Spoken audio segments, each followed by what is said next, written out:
Bonjour tout le monde. Alors aujourd'hui une petite vidéo rapide. Si vous suivez un petit peu ce qui se passe en scrap, il y a des poudres à pigments qui font fureur en ce moment qui s'appellent les Magical.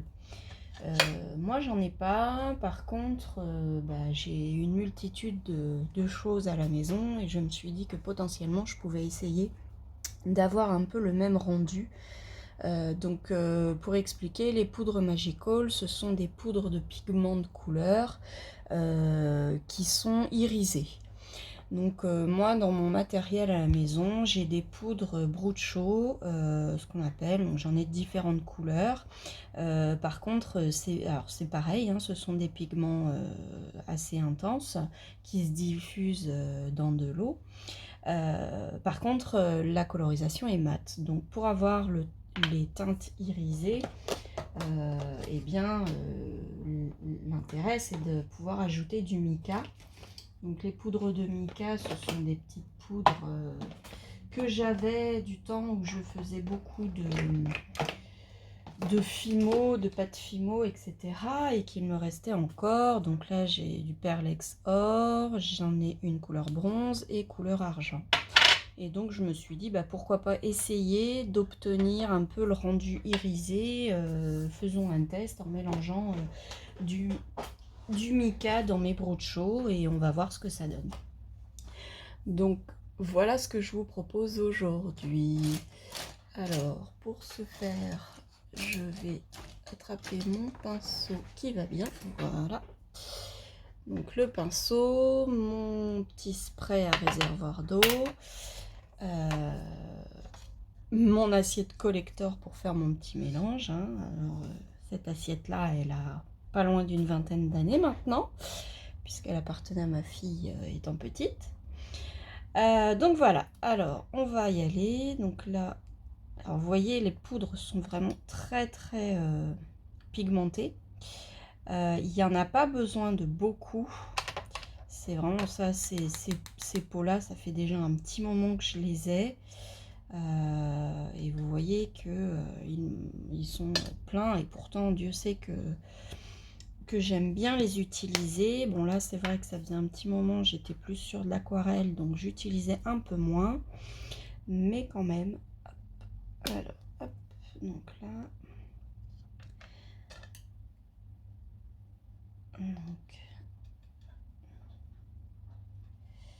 donc là je pense que j'en ai mis beaucoup de la poudre, beaucoup trop sans doute, mais c'est pas grave. Donc là j'ai mis pour avoir du rose et du violet, et bien on va essayer avec en mettant du mica or. Donc le but, hop là, c'est de mélanger un petit peu tout ça. Alors hop, espérons que ça donne quelque chose de pas trop mal. Donc là, une fois que j'ai mélangé à sec, alors pour l'application, il y a deux méthodes. Soit on vaporise d'abord de l'eau et ensuite on tapote notre poudre dessus. Ce que je vais faire de ce côté-là.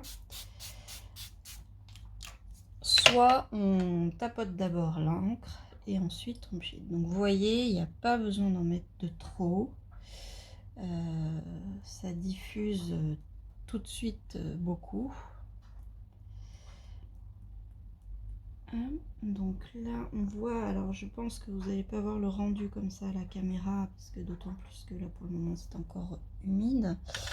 Je vais essayer de vous montrer l'autre technique où on applique. Alors ce serait mieux que je mette d'abord un petit peu, je vais essayer d'en mettre un petit peu moins.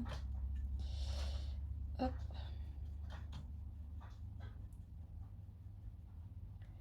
Voilà. Et donc la deuxième technique, on tapote de la poudre, des pigments à sec.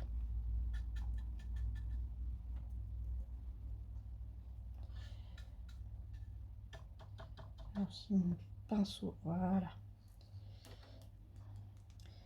Et ensuite on vaporise de l'eau.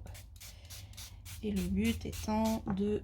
Alors, soit on laisse, suivant le rendu que l'on veut, soit on laisse diffuser nos pigments comme ça, soit on peut bouger, c'est pour ça que j'ai scotché sur ma plaque, ce qui permet de, voilà, de bouger un peu. Et voilà, on peut aussi vouloir, je vais prendre un autre pinceau,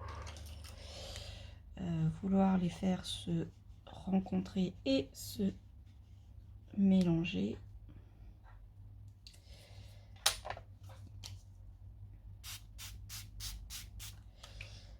Donc, hop.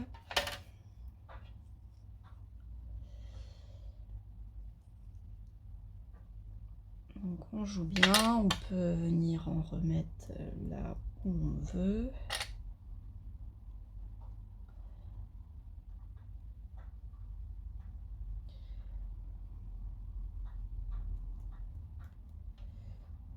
Hop.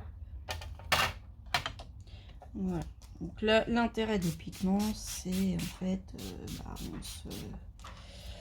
on joue avec, on fait bouger, on voit les rendus, on teste et on voit ensuite d'une fois sur l'autre, ah bah tiens, ça m'aurait plu, ça me plaît moins bien. En tout cas, voilà, moi l'intérêt là, ici, c'était le but, c'était de vous montrer que l'on pouvait obtenir le rendu irisé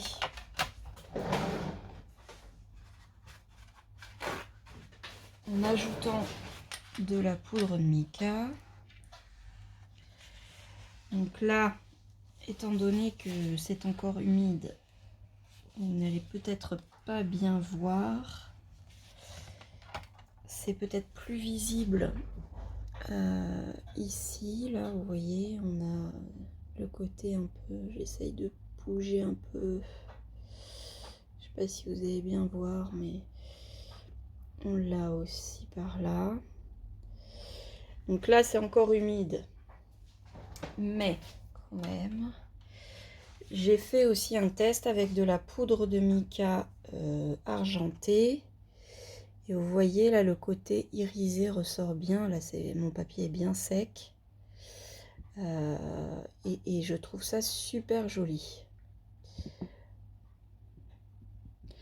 Donc voilà. Donc là, pour celui-ci, c'est un fond que j'avais fait avec ces deux broutchos là et la poudre de mica argentée.